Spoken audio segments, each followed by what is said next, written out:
area, forest and ecology, income distance, tax and fiscal effort, demographic performance, these were the criteria that the 15th Finance Commission used. And then the Goa government has suggested some other criteria as well. So I'll very quickly tell you what was the recommendation of the 15th and how the Goa government would like the 16th to change those criteria. So on population, they agreed that 15% rate as assigned to by the 15th Finance Commission should be retained by the 16th. Area, again, larger states, states which have a larger area were given more on that. So 15% was divided, 15% of the divisible pool was divided based on the share in the total area. There was 15th commission, and for the 16th, Goa government says keep that at 15% as well. Now, Goa, by the way, has a very small area, only 0.16%, I think, is of the national area.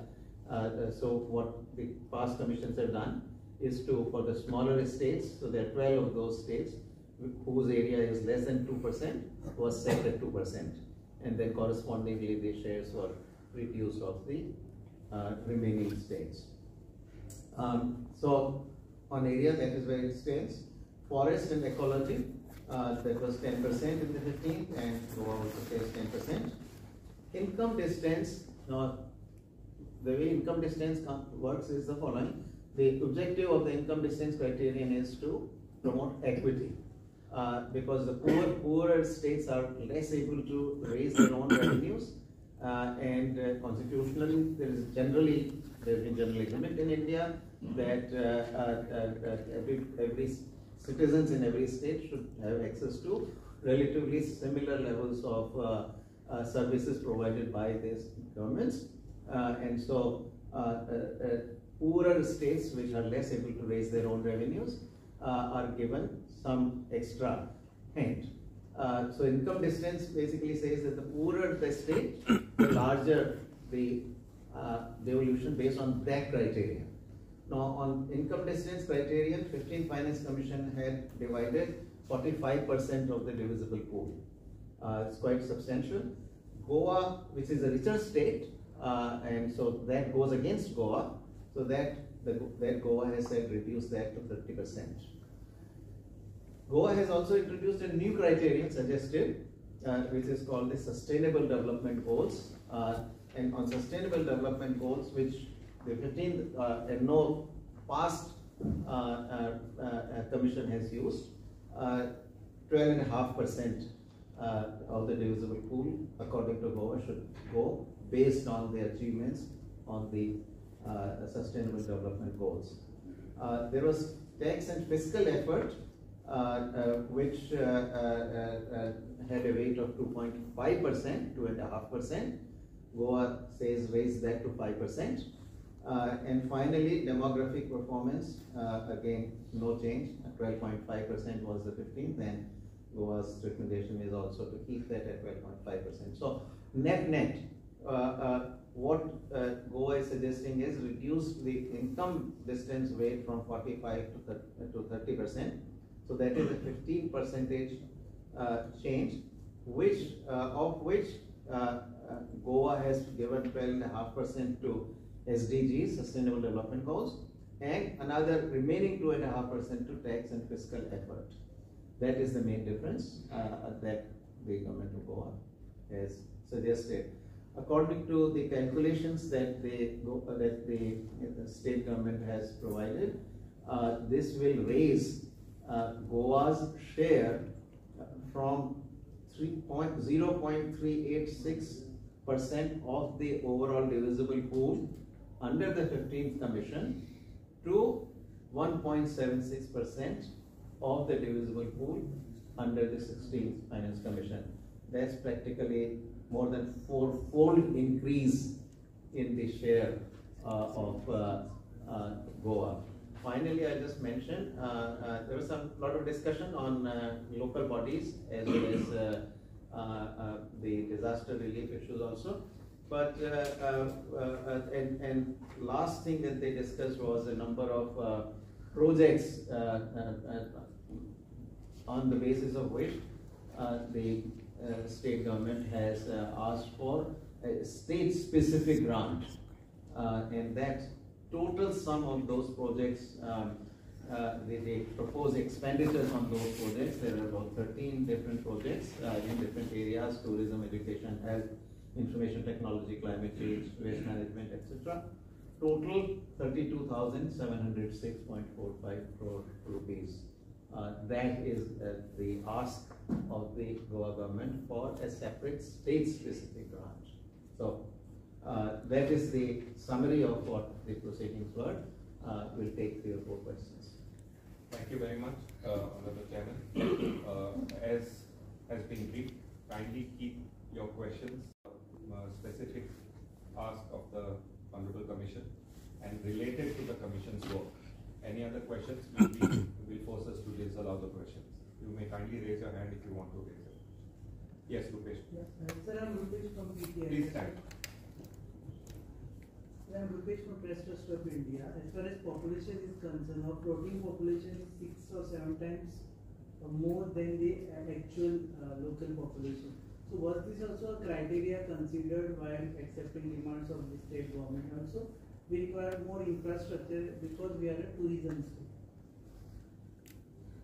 So the Goa government did raise the issue of floating population quite forcefully, and there was a significant discussion. Actually, more than one cabinet members of the cabinet raised that issue. Both floating population as well as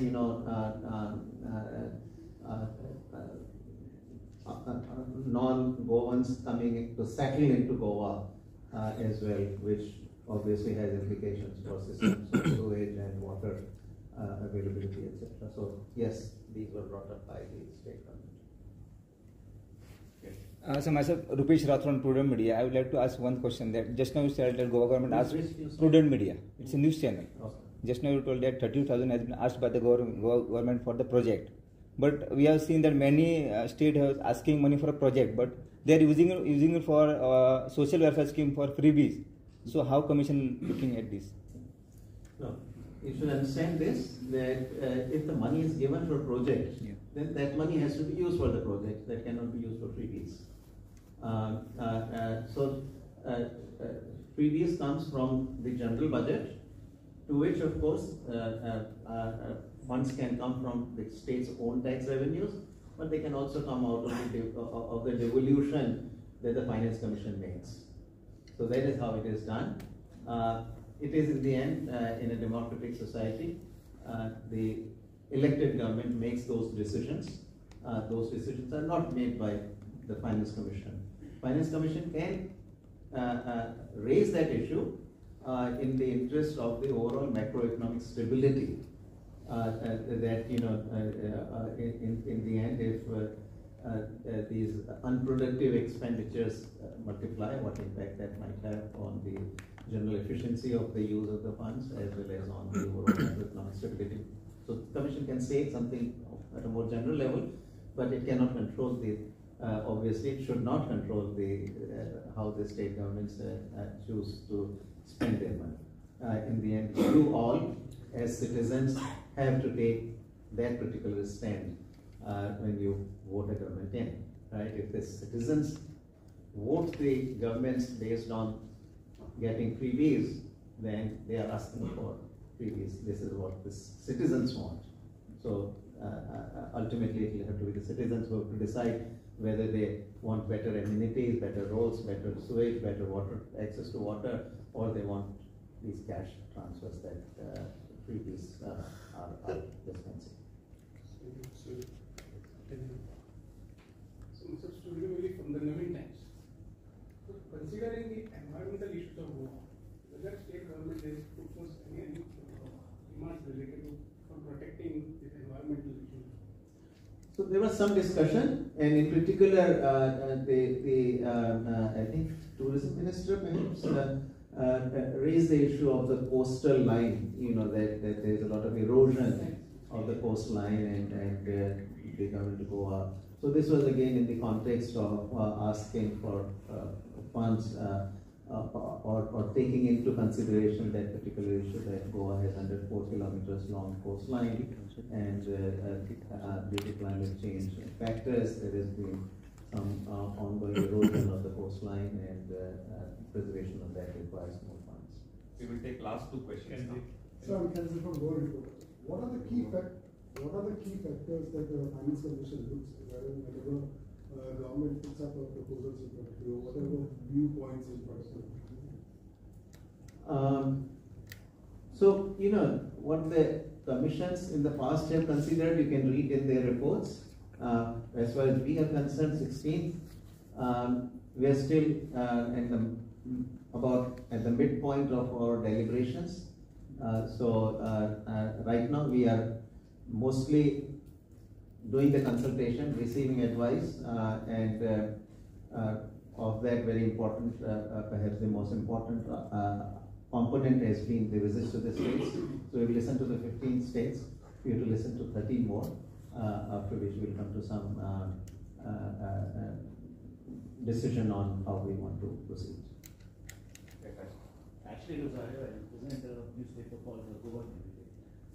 Mr. Chairman, sir, after you submit the reports and it is accepted, does the commission have a role in compliance?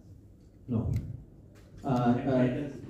So the compliance, in fact, compliance has not been an issue as far as the devolution and the grants to the local bodies and grants on disaster relief are concerned. Let me explain to you. So you know, once the so the commission makes the recommendations, right, and then the central government decides what it accepts or what doesn't accept.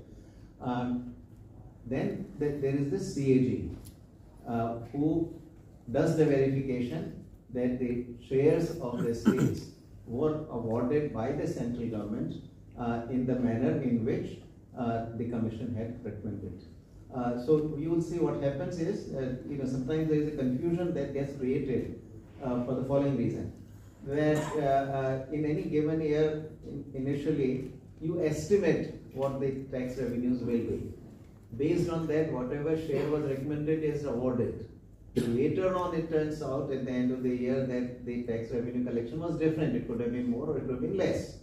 So then the second year, a compensation is done for what was not covered, left uncovered in the first year. So this is how it is done, and that's done on a continuous basis, and CAG then has to certify that as recommended by the Finance Commission, implementation has happened.